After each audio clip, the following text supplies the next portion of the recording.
sobre un libro recientemente publicado que aborda la historia, pero que también tiene unos elementos de misterio.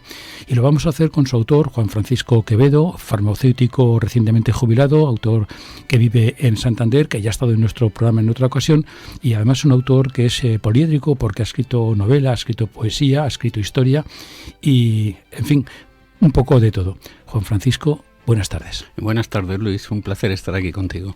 Y para nosotros también, para que nos hables un poco de este libro recientemente publicado, El misterio de la puerta de Bielba.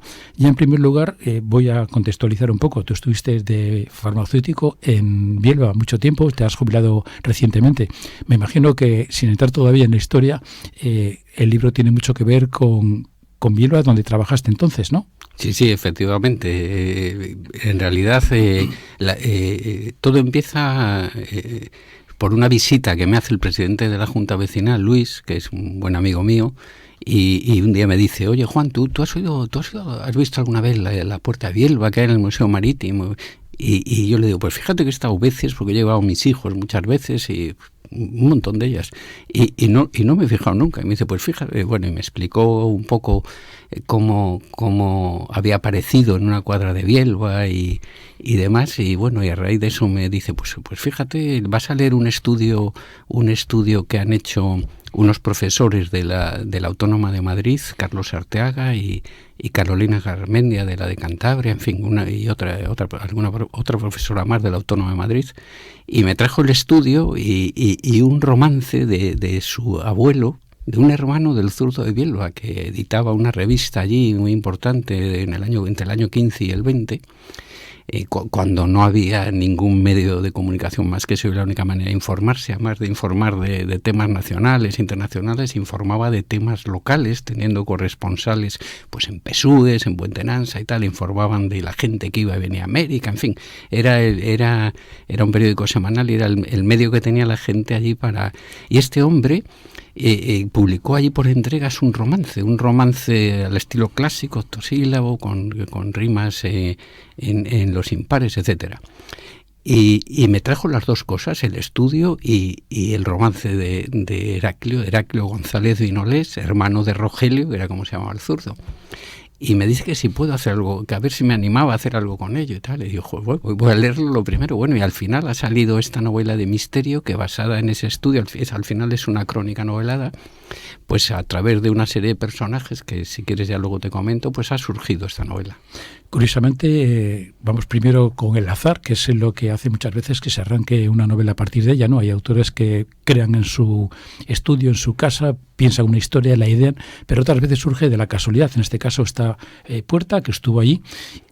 Casado Soto, el historiador cántabro, fue quien descubre esa puerta, y que después es el que se encarga de llevarla al Museo Marítimo, que es donde se puede visitar ahora, ¿no? Donde se puede contemplar. Exactamente, sí. A mediados de los años 70, cuando el Museo Marítimo todavía era un proyecto que ya estaba canalizando Casado Soto, pues a través de Alberto Díaz, que trabajaba con Echegaray en el Museo Etnográfico, pues le llega esa imagen de un navío, de un barco que hay grabado con un detalle muy minucioso en la puerta de una cuadra de Bielba, y que realmente nadie había reparado en ello.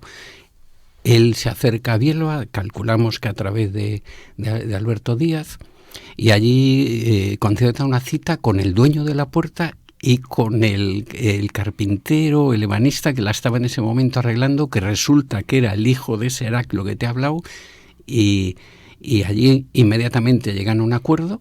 El ebanista hace una puerta nueva que era 15.000 pesetas de mediados de los 70, y a cambio él se lleva la puerta, y esa puerta ha estado expuesta en el Museo Marítimo desde su inauguración, siempre ha estado expuesta allí. ¿Qué es el misterio de la puerta de Bielba?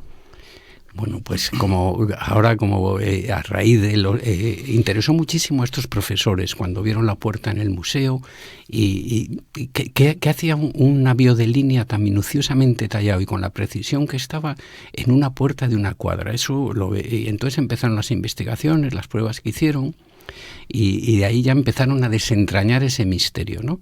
Y bueno, al final llegaron a la conclusión de que lo más probable es que fuera un esvoto. Un esvoto es una ofrenda que se hace, y claro, un esvoto no de alguien cualquiera, sino de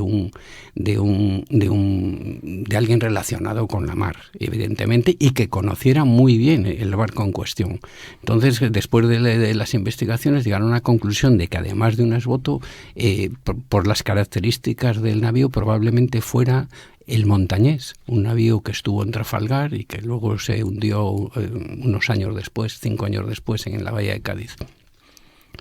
Entonces, con esos mimbres, pues y basado en esos estudios y en el romance de Heraclio, que cuenta el milagro de Bilba, del Cristo de Bilba, que no sé, bueno, que es un milagro que transcurre durante la Guerra de la Independencia, y también llegan a la conclusión de que las dos cosas pueden estar muy relacionadas.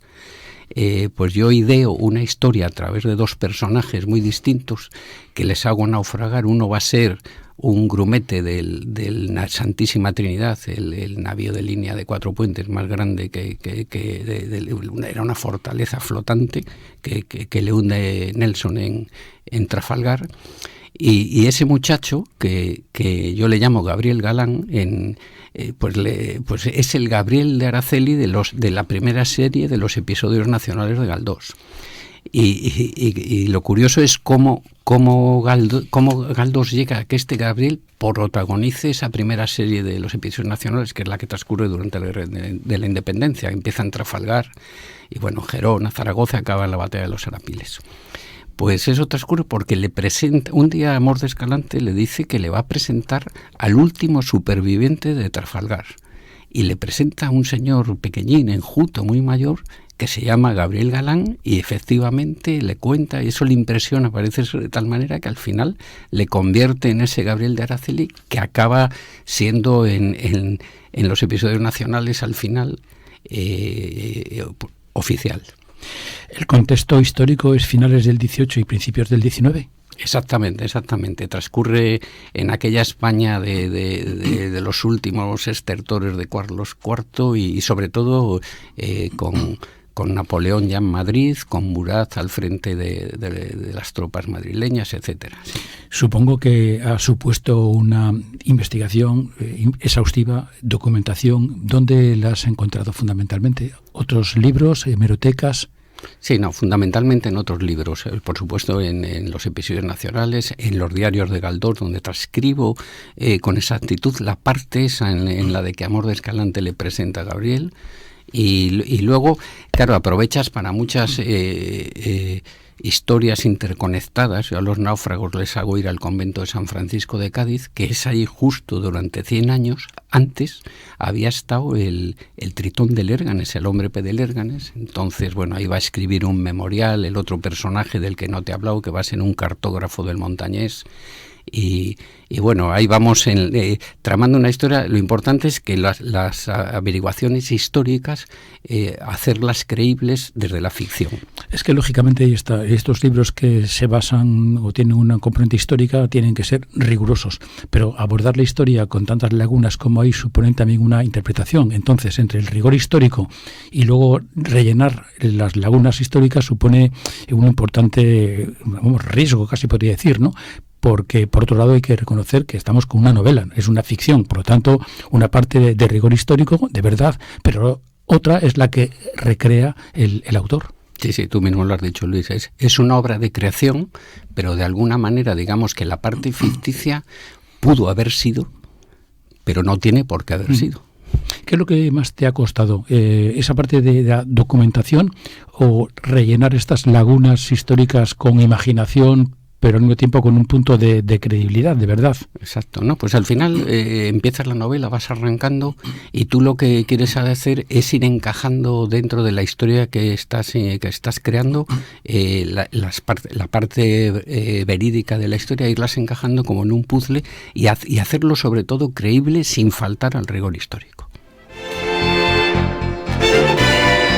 Bueno, hacemos, como es habitual, un breve paréntesis en esta entrevista para daros cuenta de nuestra agenda cultural. Es habitual que siempre Luis, además hoy estamos hablando de un libro, que nos proponga otro. De una autora que yo creo que tiene muchos lectores fieles, lleva muchos años de trayectoria literaria, muy reconocida por todos, pero especialmente gusta a las mujeres. Y la que tenga oportunidad de acercarse mañana a Santander puede asistir a la presentación del libro y, sí, espera un poco en la cola hasta que se lo dedique.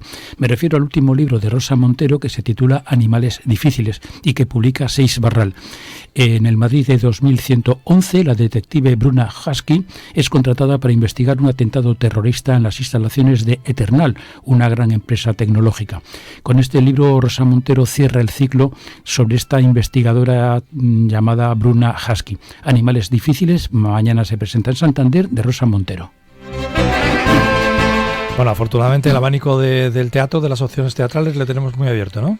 Claro, el próximo viernes en el Festival de Invierno en Torrelavega, dentro del ciclo Teatro Joven, Palabras Mayores, un espectáculo de humor con Alex O'Doherty.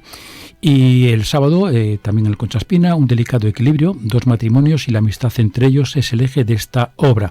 Quienes quieran acercarse el viernes o el sábado a Santander, desde luego tienen una cita también interesante, porque la obra, Una pequeña historia, se trata de una especie como de autobiografía de Héctor Alterio, el actor argentino, uno de los grandes maestros de la interpretación que recorre la intensa trayectoria de su vida. La representación, como digo, el viernes y sábado en el Palacio de Festivales por Héctor Alterio, Una pequeña historia. Si nos apetece ir al cine, remito a la Casa de Cultura. He preguntado a Alfredo, que es el que coordina las actividades, qué película va a haber el fin de semana. Me dijo que todavía no lo sabía. Para el jueves, Oro en barras, una obra de Charles Crichton de 1951. Una manera ingeniosa de robar el oro trasladándolo el oro en souvenirs de la Torre Eiffel, con el actor Alec Guinness. El próximo jueves, Oro en barras de Charles Crichton, 1951, la realización de la película. Bueno, pues cerramos nuestra agenda con la sugerencia para visitar alguna exposición. La de Chema Amador, no me canso de recomendarla, de sugerirla, en las naves de Gamazo, la exposición de retratos de la fotoperiodista C. Quintana en CEDIS, en el CEDIS de la calle Magallanes, bajo el título Tiempo sin pausa, fotos de artistas y intelectuales que han estado visitando Cantabria y Santander, la muestra doble de Antonio Manzano, fotografías en la Fundación Casic y en la vidriera de Camargo, y finalmente, por supuesto, la exposición Itinerarios en el Centro Botín. Y seguimos hablando con Juan Francisco Quevedo a propósito de esta, su segunda novela, sobre la misteriosa puerta, el misterio de la puerta de Bielba. Juan Francisco, la pregunta es obligada. Lo he dicho en la presentación: novela, poesía, también ensayo, porque has publicado crítica. Te has acercado también a la historia con el tema sobre la Cavada, incluso sobre la peña bolística Río Tuerto, que llama la atención que puedas pasar de temas tan distintos, desde los cañones de la Cavada a la peña bolística. Pero es que también, y vinculado a nuestra ciudad de Torrelavega, has escrito una pequeña aproximación a la vida y a la obra de Pedro Sobrado. Y como ensayista, esa obra que yo recomiendo mucho, sobre todo a los amantes de la poesía, acercarte a la figura tan desconocida del conde de Villamediana. ¿Cómo repartes el tiempo? ¿Cómo eliges los temas? No, bueno, los temas te sobrevienen. Por ejemplo, en el caso de Villamediana, es un autor que yo desde los mediados de los 70 me cayó un libro, bueno, en una librería de viejo en Fuencarral, en Madrid, lo encontré. Ya leí 2 o 3 sonetos que me impactaron. Ya tendría yo 15, 16 años y bueno, ahí quedó medio olvidado, y luego ya le he recuperado, le he seguido leyendo, he seguido indagando en su biografía y poco a poco pues... Una vida apasionante, desde luego. Completamente apasionante. Además está enclavada ahí en la época de Felipe IV, en ese cambio de ciclo de Felipe III, que era un rey más bien místico, ¿no? Y luego Felipe IV, que era su hijo, que era todo lo contrario, ¿no? Era un rey, bueno, yo creo que es el que más hijos no reconocidos de la historia de España ha tenido. Y luego además tenía veleidades poéticas, ¿no? Que él escribía y firmaba como un ingenio de palacio, ¿no? Todavía hay cosas muy románticas dentro de lo que es ese periodo que es el posterior al Renacimiento, es el barroco, ¿no? Y por ejemplo, el conde de Villamediana, una de las leyendas que hay y que tiene una base muy real, es que quema un teatro para poder coger en brazos a la reina, entre otras muchas cosas. Yo lo recomiendo especialmente. La verdad, cuando me acerqué al libro lo hice con una cierta distancia, no me apasionaba la idea, pero aparte de su poesía, que es muy interesante, la propia biografía y la relación entre la poesía y su biografía es excepcional. ¿Tienes entre manos algún libro de poemas, algún ensayo más? Siempre tengo alguna cosa. Pero es que ahora de jubilado multiplicas por 2 el tiempo, sí, ¿no? Sí. Además, ahora que has hablado de Rosa Montero, que está la inteligencia artificial tan de moda, pues estoy con un ensayo sobre eso, de la fuerza bruta a la inteligencia artificial. Y poesía, eso regularmente vas escribiendo, eso me imagino, va saliendo, hasta que luego se acumulan un número de poemas, buscar los que tengan un poco más de coherencia, más corpus como libro. Exactamente, ahí, pero bueno, eso van surgiendo, van saliendo, eso tardaré. Pues Juan Francisco, enhorabuena por el libro, gracias por estar en el programa, y desde luego a los oyentes invitarles a 2 cosas: una, que lean el libro, y la otra, paralelamente, que se acerquen al Museo Marítimo y así ven un poco el origen de la novela. Pues por mi parte nada más, Fernando, despedirme de ti en este día tan clausurado y hasta el próximo martes. Buenas tardes.